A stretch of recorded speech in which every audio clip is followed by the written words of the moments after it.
السلام عليكم ورحمة الله وبركاته. الحمد لله وكفى وسلام على عباده الذين اصطفى أما بعد. প্রিয় দিনী ভাই ও বোনেরা, আমরা কোরআনে কারীমের একটি মেসেজ আপনাদের সাথে শেয়ার করার চেষ্টা করব ইনশাআল্লাহ। যারা আল্লাহর বিধানকে উপেক্ষা করে, আল্লাহর বিধানকে এড়িয়ে চলে, তাদের পরিণাম কি হতে পারে, জাস্ট একটু মেসেজ আমরা শেয়ার করার চেষ্টা করব। আল্লাহ তাআলা কোরআন মাজিদের সূরাত তাহার 124 থেকে 26 নম্বর আয়াতে ইরশাদ করেন, ওয়ামান আ'রাদা আন যিকরি, যারা আমার স্মরণ থেকে, আমার বিধানকে যারা উপেক্ষা করে, এড়িয়ে চলে, ফাইন্না লাহু মাঈশাতান দানকা, তার জন্য রয়েছে সংকীর্ণ জীবন। ওয়া নাহশুরুহু ইয়াওমাল কিয়ামাতি আ'মা, আর কিয়ামতের দিন আমি তাকে অন্ধ করে হাসরের ময়দানে উঠাবো। ক্বালা রাব্বি লিমা হাশারতানি আ'মা, সে তখন আল্লাহর কাছে আরজ করবে যে, ও আমার রব, কেন আমাকে তুমি অন্ধ করে আজকে হাসরের ময়দানে উঠালে? ওয়াকাদ কুনতু বাসীরা, পৃথিবীতে তো আমি দৃষ্টি সম্পন্ন ছিলাম। ক্বালা কাযালিকা আতাতকা আয়াতুনা, আল্লাহ তাআলা তখন জবাব দিবেন যে, তোমার কাছে আমার আয়াতগুলো এসেছে, ফানাসিতাহা, তুমি সেগুলো ভুলে গিয়েছিলে, সেগুলোর প্রতি কোনো তুমি ভ্রুক্ষেপ করো নাই, তুমি সেগুলোকে গুরুত্ব দাও নাই। সমাজ জীবনে, ব্যক্তি জীবনে, পারিবারিক জীবনে, রাষ্ট্রীয় অঙ্গনে তুমি সেগুলো প্রতিষ্ঠার ক্ষেত্রে কোনো ধরনের গুরুত্বারোপ করো নাই। ওয়াকাযালিকাল ইয়াউমা তুনসা, সুতরাং দুনিয়ায় যেমন তুমি আমার বিধানকে, আমার আয়াতকে ভুলে গিয়েছিলে, আজকে তোমার পরিণতিও সেটা, তোমাকেও আজকে তোমার প্রতি কোনো গুরুত্বারোপ করা হবে না। আলী রাদিয়াল্লাহু আনহু ইরশাদ করেন যে, এই সংকীর্ণ জীবন বলতে বোঝায় যে আশাকা, হতভাগ্য, অর্থাৎ পৃথিবীর জীবনে অনেক ঐশ্বর্য, ধন সম্পদ পাওয়ার থাকার পরেও তার ভাগ্যটা আসলেই হবে হতভাগ্যের অধিকারী হবে।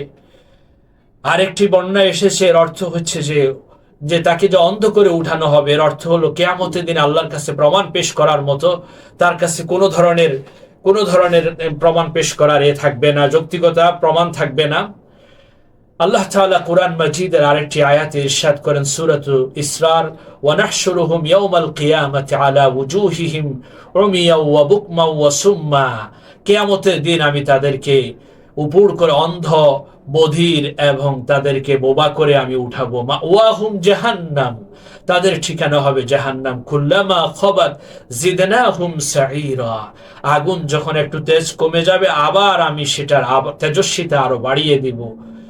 হযরত আবু হুরায়রা রাদিয়াল্লাহু আনহু থেকে বর্ণিত, আল্লাহ রাসূল সাল্লাল্লাহু আলাইহি ওয়াসাল্লাম ইরশাদ করেন, আল মুমিনু ফি কবরিহি ফি রাউদাতিন খাদরা, মুমিন তার কবরে যে সবুজ বাগানের মধ্যে থাকবে, সবুজ উদ্যানের মধ্যে থাকবে। ওয়া ইউরাহাবু লাহু ফি কবরিহি ৭০ দিরাআন, আর তার কবরকে ৭০ গজ প্রশস্ত করা হবে। ইউনাওয়ারু লাহু কবরুহু কাল কমারি লাইলাতাল বদর, আর তার কবরকে পূর্ণিমার চাঁদের মতো আলোকিত করা হবে। আতাদরুনা ফিমা উনজিলাত হাদিহিল আয়াহ, নবী করিম সাল্লাল্লাহু আলাইহি ওয়াসাল্লাম ইরশাদ করেন, তোমরা কি জানো এই আয়াত কাদের শানে, কার শানে নাজিল হয়েছে?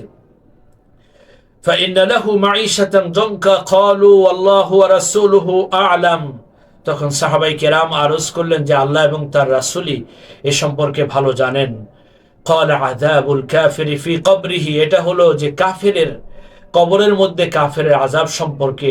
ওয়াল্লাযী নাফসি বিয়াদিহি ইন্নাহু লা ইউসাল্লাতু আলাইহি ৯৯ তিননীনান, ওই সত্তার কসম করে বলছি যার হাতে আমার জীবন নিহিত, যারা আল্লাহর বিধান থেকে মুখ ফিরিয়ে রাখে, আল্লাহর বিধানকে গুরুত্ব দেয় না, মনে করে যে ইসলাম শুধুমাত্র কিছু আচার অনুষ্ঠানের মধ্যে সীমাবদ্ধ, যে এটা তাদের পরিণতি কি হবে, যে কবরের মধ্যে, কাফেরের কবরের মধ্যে ৯৯টি সাপ থাকবে, যে এই ৯৯টি সাপ, তাকে এক একটা সাপের ৭টি মাথা থাকবে, এটি তার শরীরের মধ্যে সাপ বিষাক্ততার নিঃশ্বাস ছাড়বে, তাকে ধ্বংসন করবে, কিয়ামত পর্যন্ত তাকে এটি দংশন করতেই থাকবে। আল্লাহ তাআলা আমাদেরকে তার বিধানকে আমাদের ব্যক্তি জীবন, পারিবারিক জীবন, সামাজিক জীবন, আমাদের রাজনৈতিক জীবন, আমাদের রাষ্ট্রীয় সকল ক্ষেত্রে আল্লাহর পুরো বিধানকে আল্লাহ বাস্তবায়ন করার তৌফিক এনায়েত করুন। আমরা কিছু মানলাম যেটি আমাদের উপযোগী, আর কিছু যেগুলো আমাদের অনুপযোগী সেগুলো থেকে আমরা মুখ ফিরিয়ে নিলাম, মনে করলাম যে এগুলো এই জীবনে অচল। এই আংশিক এটাও কিন্তু মুমিনের মানে দপ্তর থেকে, মুমিনের তালিকা থেকে আমাদের নাম কিন্তু কাটা যাবে। সুতরাং আল্লাহর বিধানকে আল্লাহ আমাদেরকে পরিপূর্ণভাবে অনুসরণ মানার তৌফিক এনায়েত করুক। ওয়া আখিরু দাওয়ানা আনিল হামদুলিল্লাহি রাব্বিল আলামিন।